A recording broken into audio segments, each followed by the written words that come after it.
Groomer's Take. Welcome in. Masai Ujiri playing another season away from Toronto would set us back 5 years. Okay, yeah. It wasn't fun playing away from Toronto, especially for the fans and whatever, the players, but you were in Tampa, Florida. It's not that bad. Granted, the people down there are a little crazy, but you're in Tampa, Florida. You're not going to be set back 5 years. You're not going to be set back really any years on the court because if that happens, it's your own fault. I love Masai Ujiri. I'm glad he's back. I'm glad he is the guy that builds this team. But you're the one that went out and gave Pascal Siakam the max money when it doesn't look like he's really worth the max money. You went out and you got that big goofy guy.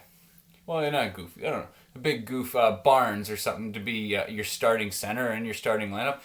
The team wasn't going to be good. It was trending downward since they won a championship, and that's just the way it goes sometimes. You had guys on their way out like Kyle Lowry.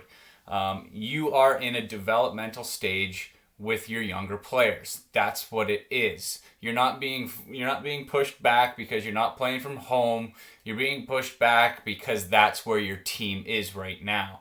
Toronto's not going to get a black eye from this in the pandemic. Players are still going to want to play there, and you're just going to have to ride it out. But to say that you're pushed back 5 years, come on now. Bad take by Masai Ujiri.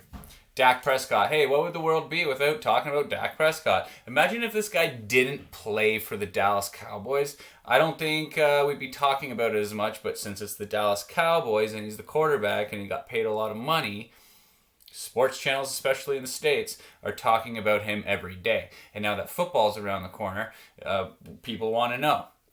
When's he going to play? Yada, yada. It doesn't look like he's going to play in any preseason games. And who knows if he starts game one. I mean, I think you have to see what he has. And for him not to get into one preseason game, that's kind of silly. The guy went through a gruesome injury and a heck of a rehab. You got to put him in before week one. Groomer's Take. Tim Tebow. Okay. I hated that he got even a tryout to be a tight end for the Jacksonville Jaguars. Of course, he was a quarterback, then tried baseball. He's been an analyst for certain sports. He's a sports guy. He's a competitive sports guy. He's an athlete. But if you saw any footage of him trying to block or tackle guys in NFL preseason games, didn't look so good. He was released by the Jacksonville Jaguars, and now who knows what happens to him. He'll be able to get into anything. I just don't think it will be on the field. Goodbye, Tim Tebow. Justin Fields in Chicago, one of the rookies, one of the many rookie quarterbacks that we've seen, but I think he stood out the most, and the reason I want to talk about him is because I think he could have the job as early as week 3 in the NFL. Yes, Andy Dalton is the starting quarterback there. In the depth chart, he'll be your number 1.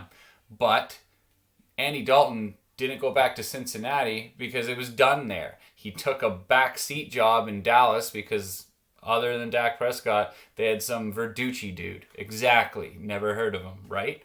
So Andy Dalton's just there because of his name and what his past has shown.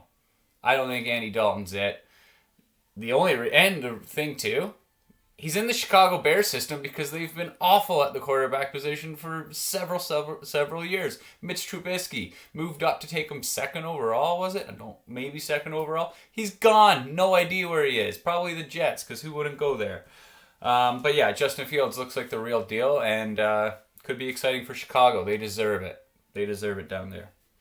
Seahawks, Jamal Adams signs a 4-year extension, reportedly worth $70 million with the Seattle Seahawks. I'm happy for this. Jamal Adams, of course, started with the New York Jets. He got traded to Seattle. He went through some injuries. He wasn't as great as what he was meant to be and what he pronounced himself to be.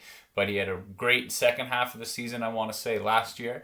And now you got your money, a full, clean slate of health. And let's get after it this year. I like that for Jamal Adams and more importantly for the Seattle Seahawks organization. F1 news. I don't get into F1 news a lot on this program, but I will because I am a fan. I like to get up early and watch it. It's very cool. I will say I wasn't heavy into it until I saw the documentary series F1 Drive to Survive on Netflix. The show's amazing. If you haven't watched it, just check it out. Even if you're not a fan, it's really cool behind the scenes look. But the Japanese GP is canceled this year due to COVID-19. We just saw this during the Olympics. Fans weren't there. And really for F1, this is too bad, but you have to be really excited with how many races they have gotten in over the last couple of years. Of course, a lot of it being with no fans, but the races have happened.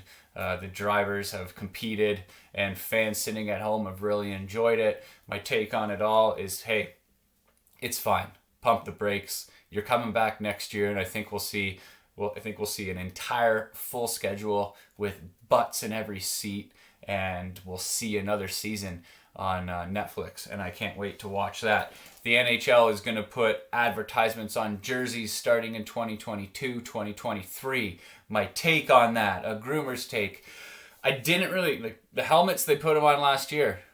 They're there, you notice them, they look weird for a little bit, but then it's just hockey in the end, and I think that's what you're going to see now with players. Will it look a lot different?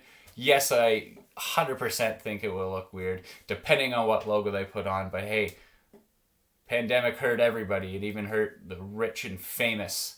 So let's get logos on those jerseys and get some more money in the pockets of the rich, and more importantly to the league, I guess. Anyway, Groomer's Take. Hey, see you later. Bye-bye.